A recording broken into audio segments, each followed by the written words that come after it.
Hello friends, welcome to our YouTube channel stock money 26। तो आज हम एनालाइज करेंगे टाटा मोटर्स के शेयर का। तो टाटा मोटर्स का शेयर, एक मिनट, ट्रेडिंग व्यू पे आपका टाटा मोटर्स का शेयर हम लगा देते हैं। तो ये वन डे टाइम फ्रेम पे टाटा मोटर्स का शेयर आपके स्क्रीन पे है। तो ये शेयर कोविड के टाइम पे 80 रुपए का मिल रहा था। 80 रुपए से उसके बाद ये 300-400 पे गया। फिर लोगों को लगा अब ये ऊपर नहीं जाएगा। उसके बाद ये 800 से 1000 गया, फिर 1100 गया, फिर ये ऑलमोस्ट 1200 को टच करके दोबारा 1200 से 900 पे आया, 900 से 800 पे आया। फिर उसके बाद लोगों को लगा कि अब ये नहीं गिरेगा, अब ऊपर जाएगा, अब रिकवर करेगा। फिर 800 से 600 का आता है। अभी ये ट्रेड कर रहा था, आज के देखा जाए तो 550 के करीब, फिर 620 पे, अभी 21 पे क्लोजिंग दी है। तो आज हम ये जानेंगे कि टाटा मोटर्स का जो शेयर है ये गिर क्यों रहा है। उसके बाद जिसने भी बाइंग की है, सपोज दैट किसी ने टॉप पे ले लिया है 1200, 1100, 1150 पे, या 800, 900 पे लेके रखा है, उसको क्या करना चाहिए? उसको वापस से उसमें बाई करना चाहिए, एवरेजिंग करनी चाहिए, कहाँ पे करनी चाहिए वो हम जानेंगे। और उसके बाद जो फ्रेश एंट्री, जो अभी इसमें फ्रेश एंट्री लेना चाहते हैं, तो वो कहाँ पे ले सकते हैं फ्रेश एंट्री, ये सब हम जानेंगे। तो ये सब जानने से पहले हम इसका टेक्निकल और फंडामेंटल एनालिसिस कर लेते हैं कि ये शेयर का टेक्निकल और फंडामेंटल एनालिसिस क्या है। तो हम स्क्रीनर्स पे चले जाते हैं और इस शेयर का हम देखते हैं। पहले तो प्रोज क्या है इस कंपनी का? Company has reduced depth. जो इसका डेप्थ है वो धीरे धीरे कम होते जा रहा है, और company has delivered good profit 93.1 CGR से, सीएजीआर से लास्ट 5 साल में इसने ग्रोथ दिया। और कौन क्या है इसके जो टैक्स रेट है वो सीम्स लो, इसके टैक्स से जो रेट है, इसके जो टैक्स टाइम पे ये प्रॉपर नहीं भर पा रही है कंपनी, वो इसके कौन से। और दूसरा जो सबसे बड़ा कौन से, वो promoter holding has decrease over last year. जो प्रोमोटर होल्डिंग है वो डिक्रीज हो गई, कितने से डिक्रीज हुए? 3.83% से।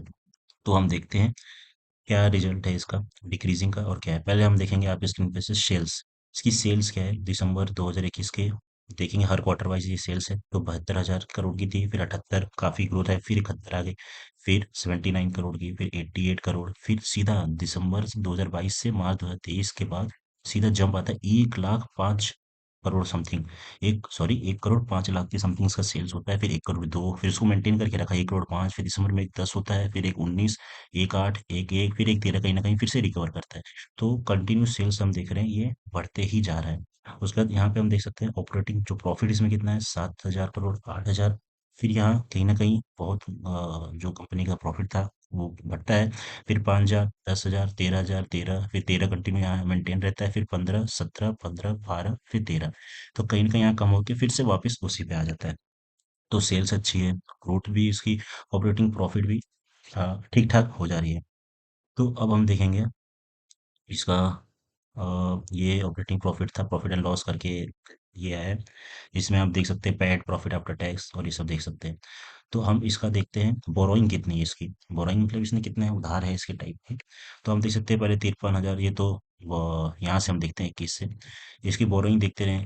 पहले 78, 88, 1 लाख, 1,06,00,000, फिर 1,24, 1,42, मतलब कहीं ना कहीं इसका जो सेल्स बढ़ रहा है, प्रॉफिट बढ़ रहे हैं, तो बोरोइंग भी बढ़ रही है। तो यहाँ पे बोरोइंग मार्च 2023 तक बढ़ी है, लेकिन उसके बाद इसने, सॉरी, मार्च 2022 तक बढ़ी है, उसके बाद इसने घटाने लग गए यहाँ पे बोरोइंग। हम देख सकते हैं 53,000 से, फिर 60,000, 73, 69, 78, 88, फिर कहीं ना कहीं हम देख सकते हैं मार्च 2019 से इसकी बोरोइंग बढ़ती गई, 1,06, 1,24, 1,42, 1,46। फिर यहाँ पे मार्च 2023 से कम होती गई, 1,34, 1,7 और 1,6। ऐसा क्यों हो रहा है? ये क्योंकि कंपनी का सेल्स बढ़ते जा रहे हैं, कंपनी के सेल्स बढ़ने के साथ साथ प्रॉफिट बन रहा है, प्रॉफिट बन रहा है, तो कहीं ना कहीं ये अपनी बोरोइंग को कम करते जा रहे हैं, ये बहुत अच्छी बात है।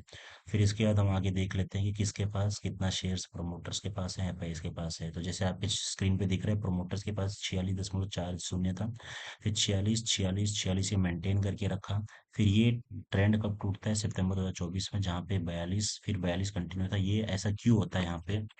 ऐसा इसलिए होता है क्योंकि यहाँ पे टाटा मोटर्स और टाटा मोटर्स डीवीआर का मर्ज हुआ था। मर्ज होने के बाद की वजह से प्रमोटर होल्डिंग ये ऐसी आई थी, प्रमोटर होल्डिंग में डिफरेंस आया था। उसके बाद एफआई देख सकते हैं हम, 13, 14, 13 एवरेज चलता है, 13, 14 का 15, फिर 17 बढ़ा, फिर 18, 18, 19, फिर 18 कम हुआ यहाँ पे थोड़ा सा, फिर दोबारा बढ़ता है 20, फिर वापस 18 जहाँ था जैसे था वैसे हो जाता है, फिर 17।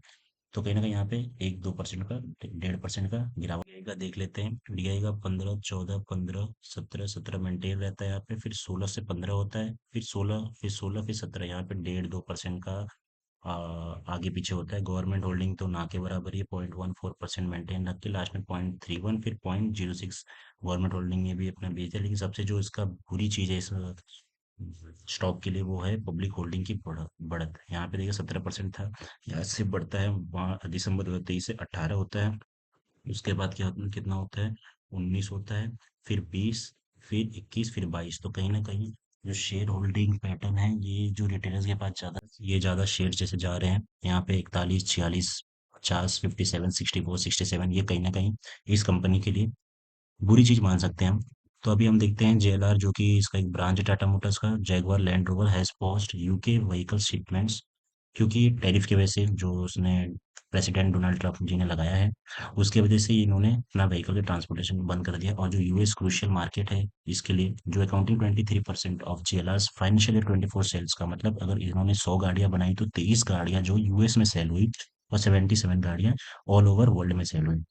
तो ये टैरिफ्स की वजह से क्या इम्पैक्ट है, इंडिया में जो गाड़ी 30 लाख की मिल रही है, सपोज दैट एग्जांपल मैं दे रहा हूँ, तो वहां के जाते जाते 26% के हिसाब से कहीं ना कहीं 36-38 लाख की हो जाएगी। तो ये रहा, इसकी वजह से क्या हुआ मार्केट में, इसमें टाटा मोटर्स में वो आया, 10% का डाउनफॉल आया एक दिन, और इसने अपने एक्सपोर्ट को बंद कर दिया अभी के लिए, फिलहाल के लिए। तो टाटा मोटर्स का हम डेली टाइम फ्रेम पे, सॉरी वीकली टाइम फ्रेम पे हम ग्राफ देख लेते हैं, हमें क्या करना चाहिए यहाँ पे अभी। तो चलिए देखते हैं, ट्रेंड लाइन बनाते हैं कि, क्योंकि ट्रेंड लाइन को फॉलो करते हुए डाउन ट्रेंड में अभी है। तो हम देख लेते हैं, ये एक हो गया ट्रेंड लाइन, और इसकी दूसरी तरफ हम एक ट्रेंड लाइन बना देते हैं। ये रही, ये दूसरी ट्रेंड लाइन। ये क्या है, डाउनवर्ड डाउनवर्ड ट्रेंड में जा रहा है, जहाँ पे इसने इस ट्रेंड लाइन को 4 बार सपोर्ट लिया है, और यहाँ पे रेजिस्टेंस आया है, और इसको सपोर्ट लिया है यहाँ पे 2 जगह। तो अगर अगर ये ट्रेंड लाइन को जो वेज फॉर्मिंग है, अगर इसको कहीं ना कहीं ब्रेकआउट देके दोबारा रिटेस्ट करता है, रिटेस्ट करके फिर वीकली टाइम फ्रेम पे क्लोजिंग दे के, और ये ऊपर की ओर जाता है, तो हम यहाँ कहीं ना कहीं अपनी पोजीशन बना सकते हैं। जिन्होंने लेके रखा है शेयर, वो भी इसमें फ्रेश एंट्री वाले तो ले सकते हैं यहाँ पे, और जिन्होंने पहले से ऑलरेडी लेके रखा है वो यहाँ पे एवरेज कर सकते हैं। तो ये रही टाटा मोटर्स की टोटल एनालिसिस। तो thank you, subscribe and hit the bell icon.